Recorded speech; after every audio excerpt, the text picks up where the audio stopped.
ہم نے فرمایا کہ تم سب یہاں سے اتر جاؤ،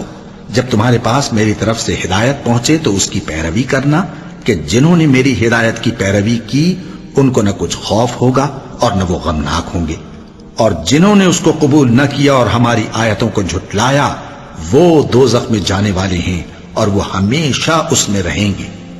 اے آل یعقوب، میرے وہ احسان یاد کرو جو میں نے تم پر کیے تھے، اور اس اقرار کو پورا کرو جو تم نے مجھ سے کیا تھا۔ میں اس اقرار کو پورا کروں گا جو میں نے تم سے کیا تھا، اور مجھی سے ڈرتے رہو۔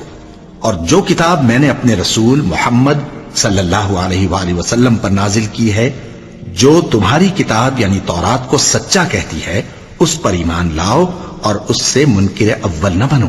اور میری آیتوں میں تحریف کر کے ان کے بدلے تھوڑی سی قیمت یعنی دنیاوی منفعت نہ حاصل کرو، اور مجھی سے خوف رکھو،